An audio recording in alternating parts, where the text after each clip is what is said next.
Protoss player, currently teamless, qualified through the Intel Extreme Masters Shanghai in 2013. It is Oz.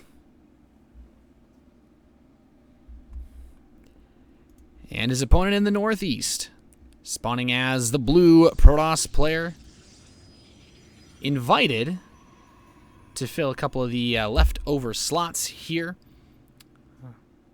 From Team Jin Air Green Wings, it is sOs.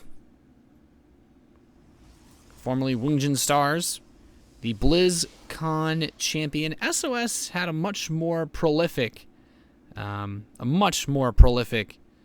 run throughout his tournaments in 2013. I think BlizzCon champion just kind of says it all.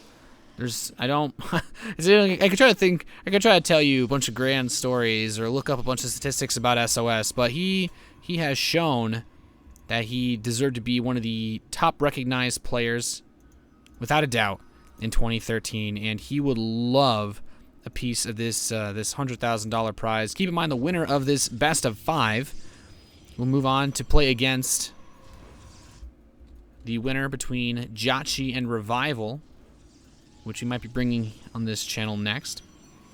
But so far, for a Protoss versus Protoss, I honestly haven't seen Oz play too much recently. And sOs, that bracket, the last time I really saw a lot of his gameplay, he's played a couple matches in the Pro League as well, but I haven't really seen too much of his PvP, or at least any that I can recall off the top of my head. So, as far as the maps go, PvP is just kind of like an anything goes, really.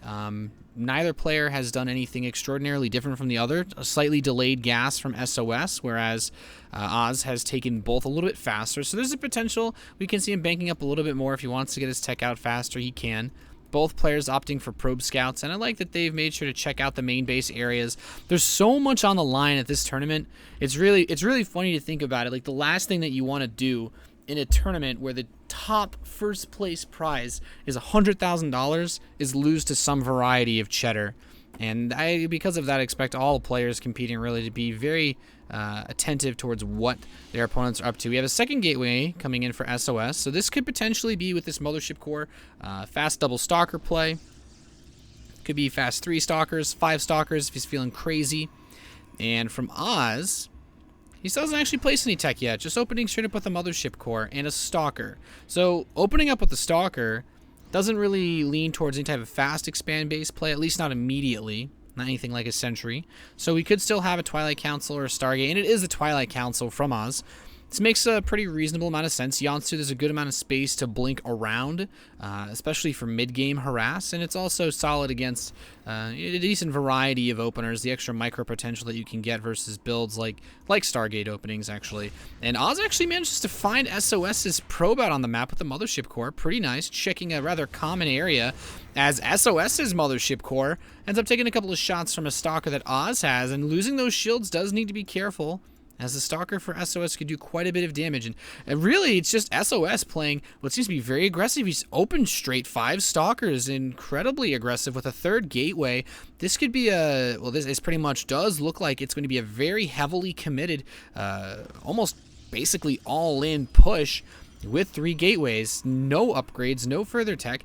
And this is one of those weird situations where Oz just has less units and needs to make more happen. Where is the Mothership Core? He does have just enough energy for 1 Photon Overcharge, and he needs to activate that to hold this away. It does get procced, but time is what Oz needs. He only has 1 gateway. He's just finished his 2nd. He doesn't have Warp Gate, still a few seconds away, as sOs, with the pylon on the high ground in the main base, is looking to just go for a full-on assault. More Stalkers being warped in, and he's just going to wait out this Photon Overcharge and try to kill Oz. Oz recognizes his only chance is to get Blink out. Oz absolutely 100% needs to get Blink if he wants to win with less units against a superior army of sOs, who will also have a Time Warp available. And with the Time Warp, there's no way he's going to win without Blink, because he just has less units. sOs can hold Oz in place and just bash his head in, really, with a superior Stalker count. So it takes a couple shots from that. And the Blink is just about 25 seconds away, but sOs is going for it. He recognizes the opportunity, is here picking off Well, actually not getting one stalker just yet, but there's the time warp, and it's even holding the probes in place. At the same time, he does pull some of them to try to hold this attack off. Mothership Core is getting dangerously low. sOs's Mothership Core has been killed, but Blink has finished. It's 5 stalkers versus 8. Mothership Core for Oz is destroyed. He's trying to bring in more units. Blink's back, but he really has a significant numbers disadvantage, but still pulling some of the weakened stalkers back with the Blink. It's just not easy when there's not really any space to Blink back to. He's caught up in his own mineral line, and sOs is not stopping at all, even managing to take a probe count lead.